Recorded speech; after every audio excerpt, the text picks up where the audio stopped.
Izin yang mulia dilanjutkan.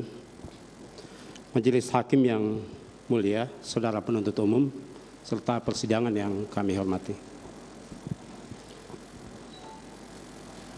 Romawi 3, penuntut umum tidak mendasarkan tuntutannya pada fakta persidangan, melainkan pada asumsi-asumsi sehingga tuntutan tersebut harus ditolak.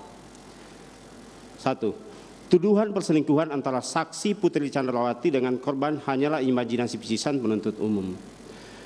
Dalam surat tuntutan penuntut umum halaman 401 angka 1 dan halaman 402 sampai dengan halaman 403 angka 8 menyatakan terjadinya peristiwa di Magelang antara terdakwa dengan korban didasarkan pada dalil adanya perselingkuhan antara saksi Putri Chandrawati dengan korban.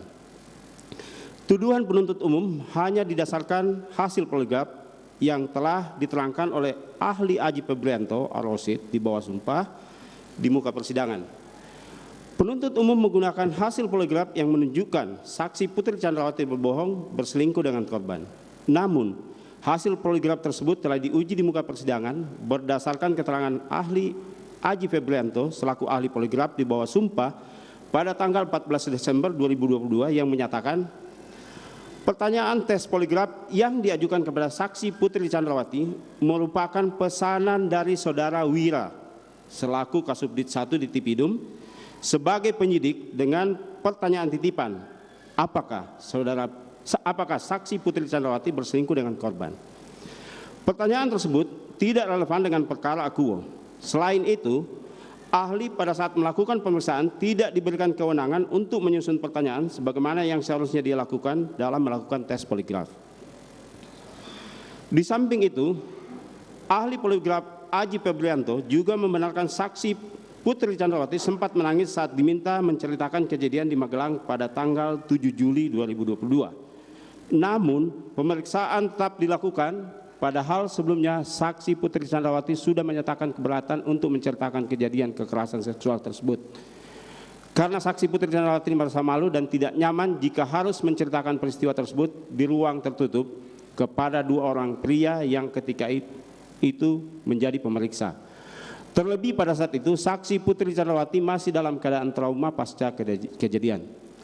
Dengan kondisi psikologis dan emosi yang tidak stabil tersebut, tentunya hasil yang didapatkan dari tes poligraf itu menjadi tidak akurat.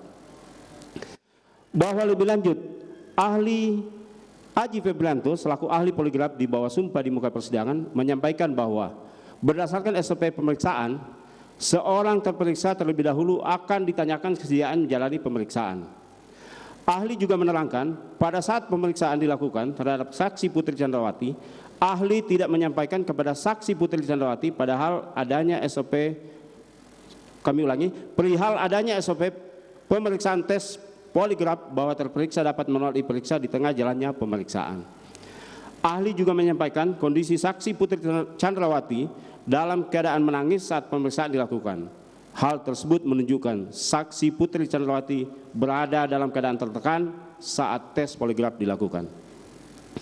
Berdasarkan ketentuan pasal 13 Peraturan Kapolri nomor 10 tahun 2009 yang mensyaratkan pada saat pemeriksaan poligraf terperiksa harus tidak dalam keadaan tertekan. Lalu guna memastikan kondisi saksi Putri Chandrawati dapat didukung dengan riwayat kesehatan terperiksa dan laporan hasil pemeriksaan psikologi. Berdasarkan ketentuan tersebut menunjukkan penuntut umum terkesan sangat memaksa dalilnya dengan menggunakan hasil tes poligraf sebagai alat bukti.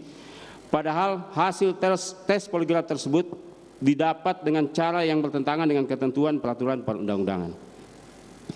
Bahwa terkait dengan pernyataan terdakwa yang disampaikan dalam persidangan yang menyatakan, ibu harus lapor bapak, jangan sampai ini menjadi duri dalam rumah tangga.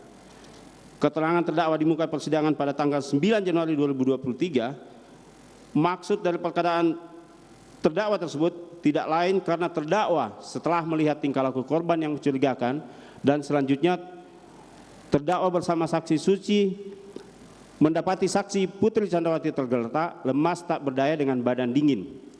Kemudian saksi Putri Chandrawati sempat menyampaikan korban sadis. Maka terdakwa meyakini telah terjadi kekerasan terhadap Putri Chandrawati yang dilakukan oleh korban sehingga hal tersebut harus dilaporkan kepada Verdi Sambo. Hal ini berkesesuaian dengan keterangan saksi Susi di muka persidangan pada tanggal 9 November 2022 yang pada pokoknya menyampaikan bahwa saksi Susi mendapati saksi Putri Chandrawati tergeletak di depan kamar mandi dengan kondisi lemas tak berdaya dengan badan dingin. Dengan demikian, asumsi penuntut umum tersebut tanpa dasar dan menyesatkan karena tidak didasarkan keterangan saksi dan alat bukti yang terungkap di persidangan. 2. Terdakwa tidak memiliki motif pribadi atas terjadinya pembunuhan. Kami ulangi, terdakwa tidak memiliki motif pribadi atas terjadinya pembunuhan terhadap korban. Bahwa dalam tuntutan penuntut umum pada halaman 451 dalam hal yang meringankan menyatakan terdakwa tidak memiliki motivasi pribadi dan hanya mengikuti kehendak jahat dari pelaku lain. Hal ini secara tegas membuktikan bahwa terdakwa sama sekali tidak memiliki keinginan ataupun motivasi untuk menghilangkan nyawa korban. Bahwa hal ini berkuat dengan keterangan saksi Daden Miftahul Haq di bawah sumpah di muka persidangan pada tanggal 9 November 2022 yang menyatakan bahwa sebelum berangkat ke rumah Duren 346 semua ADC dan ART termasuk korban dan terdakwa berkumpul di jalan dan berbincang-bincang, tertawa-tawa serta tidak ada pembicaraan yang serius. Juga tidak ada pembahasan mengenai kejadian di Magelang. Bahwa hal ini berkesesuaian dengan keterangan terdakwa di muka persidangan pada tanggal 9 Januari 2023 yang pada pokoknya terdakwa menyatakan dia tidak pernah punya masalah dengan korban. 3. Terdakwa tidak mengetahui adanya pengamanan senjata milik korban yang dilakukan oleh saksi Riki Rizal Wibowo. Bahwa penuntut umum dalam tuntutannya halaman 401 sampai dengan 403 pada angka 3, 4, dan 9 menyatakan bahwa terdakwa mengetahui adanya pengamanan senjata milik korban oleh saksi